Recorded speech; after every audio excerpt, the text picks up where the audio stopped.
Hello friends, இந்த சூப்பரான சுவையான ரெசிபி நாம் இன்னைக்கு எப்படி செய்கிறதுன்னு பார்க்கலாங்க. ஸ்வீட்டான ரெசிபி. நாம் ஒரு 10 நிமிஷம் அல்லது 5 நிமிஷத்தில் இந்த சூப்பரான ரெசிபி எப்படி செய்கிறதுன்னு நாம் பார்க்கலாம் வாங்க. உங்கள் குட்டீஸ்க்கெலாம் ரொம்ப விருப்பமான ரெசிபி. இதுக்கு பேர் ஒப்புட்டுங்க. சரி வாங்க வீடியோக்குள்ளே போகலாம். எப்படி செய்கிறதுன்னு பார்க்கலாம். 500 கிராம் கடலைப்பருப்பு எடுத்து நம்ம இதை வேக வச்சுக்கலாங்க. தண்ணி ஒரு 400 மில்லி தண்ணி ஊற்றிக்கலாம். இதை நான் இப்போ வேக வைக்கிறேங்க. இதை பாருங்க, இப்போ பருப்பு வேக போட்டேன். அடுப்பை வச்சு சருவத்தில் வெந்துக்கிட்டு இருக்குது.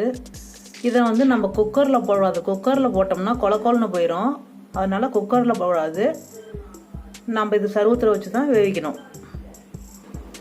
இந்த பருப்பு பொங்கி வருங்க. ஏன்னா தட்டத்தை வச்சு மூடக்கூடாது. அதனால் நம்ம பொங்கி வராமல் பார்த்துக்கணும். பாருங்கள், இந்த ஸ்டேஜில் நம்ம அடுப்பு ஆஃப் பண்ணிக்கலாம். பருப்பு வெந்துக்குச்சு. இதை இப்போ நம்ம நல்லா ஆற வைக்கணும். பாருங்கள், இப்போ நல்லா தண்ணி வடிகட்டி வச்சுருக்கிறேன். தண்ணி வடிஞ்சிக்கிட்டு இருக்குது. தண்ணி வடிஞ்சதையும் நம்ம வேற ஒரு தட்டத்தில் பரவலாக கொட்டி ஆற வச்சுக்கணும். நம்ம இது ரொம்ப கொலன்னு வேக விட்டோம்னா ஆட்டும் போது நல்லா வராது. அதனால் இந்த மாதிரி பதத்துக்கு தான், ஒரு 3/4 பதத்துக்கு வெந்ததையும் நம்ம எடுத்துடணும். பாருங்கள், இந்த ஸ்டேஜில் பருப்பு நீங்கள் நசுக்கி பார்த்தீங்கன்னா இப்படி உடையணும். இந்த மாதிரி ஸ்டேஜில் இருந்தாவே போதும். பருப்பு பாருங்கள் நல்லா ஆறிக்குச்சு.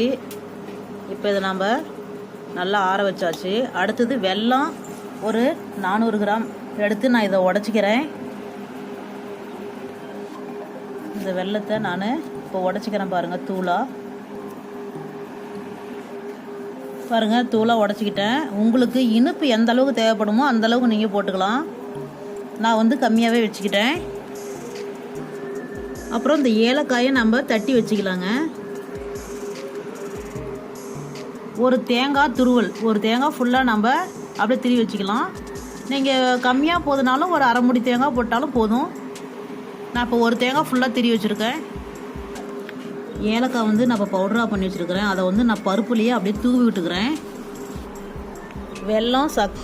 வெல்லமும் இந்த பருப்பையும் பாருங்கள், நான் மிக்சியில் போட்டுக்கிட்டேன். இதை நம்ம ஆட்டணும். ஏலக்காய் பவுடர் நம்ம பருப்புலேயே கலந்தாச்சு. அடுத்தது தேங்காயும் கொஞ்சமாக போட்டுக்கலாம்.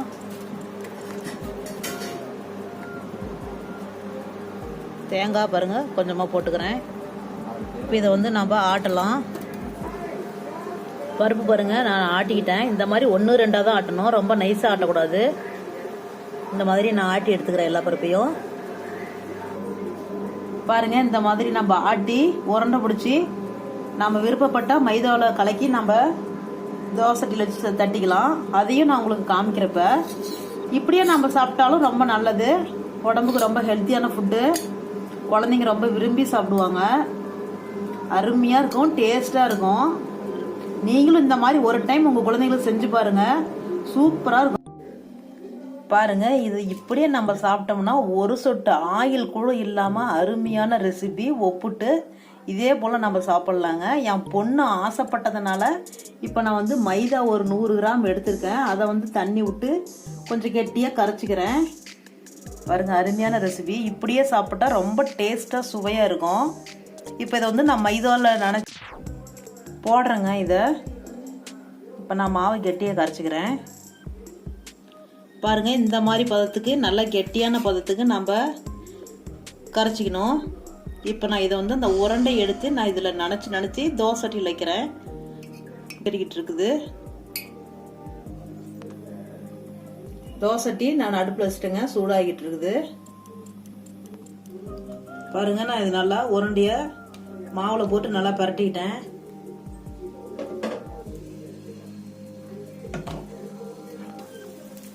பாருங்க, இதே மாதிரி நான் ஒரு 3 ஒப்புட்டு நான் ஒட்டுக்கா வச்சுக்கிறேன். பாருங்க, நல்லா வெந்துகிட்டு இருக்குது. கொஞ்சம் நல்லா செவந்த வாட்டி நம்ம திருப்பி போட்டு தட்டிக்கலாம்.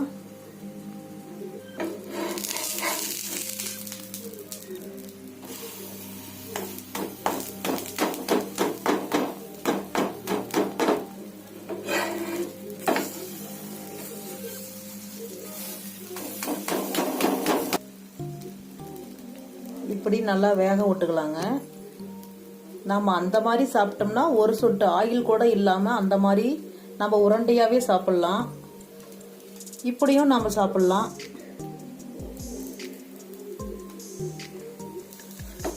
மறுபடியும் அது லைட்டா வெந்த வாட்டி இதை மறுபடியும் திருப்பி போட்டுக்கலாம். ரொம்ப தீஞ்சு போயிட்டு நல்லா இருக்காது இல்லையா? கொஞ்சம் லைட்டா சவுண்டதையும் நம்ம எடுத்து போட்டுக்கலாம். பாருங்க நல்லா வெந்துகிட்டு இருக்குது. நம்ம சிம்பிளான முறையில ஈஸியா நம்ம ஒரு 10 நிமிஷம் அல்லது 5 நிமிஷத்துல ஈஸியான முறையில ஒப்புட்டு நம்ம தயார் பண்ணிடலாம். இந்த மாதிரி உருண்டை என் பையன் ரொம்ப விரும்பி சாப்பிடுவான். அவனுக்கு மைதா பிடிக்காது, அதனால இவன் இப்படியே உருண்டையாவே விரும்பி சாப்பிடுவாங்க. 2 மினிட்ஸ் அல்லது 3 மினிட்ஸ் இப்படியே நல்லா வேக விடணுங்க. இந்த மாதிரி உங்க குட்டீஸ்க்கு நீங்க வாரத்துல 1 டைம் செஞ்சு கொடுத்தீங்கன்னாவே அவங்க மீண்டும் மீண்டும் வேணும் வேணும்னு சொல்லி கேட்பாங்க. அந்த அளவுக்கு டேஸ்டான சுவையான ரெசிபிங்க இது. இவ்வளோதாங்க நம்ம சூப்பரான ரெசிபி ஒப்புட்டு தயார். இதே மாதிரி நீங்களும் செஞ்சு பார்த்துட்டு எப்படி இருக்குதுன்னு கமெண்ட் பாக்ஸில் கமெண்ட் பண்ணுங்க, லைக் பண்ணுங்க. நம்ம ஹெல்த் தமிழ் சேனலை மறக்காம சப்ஸ்கிரைப் பண்ணுங்க. சூப்பரான ரெசிபி, அருமையான டேஸ்டான சுவையான ரெசிபி. உங்கள் குட்டீஸ்க்கெலாம் ரொம்ப விரும்பி சாப்பிட்ற ஹெல்த்தியான ஃபுட்டு. ஓகேங்க, தேங்க்யூ.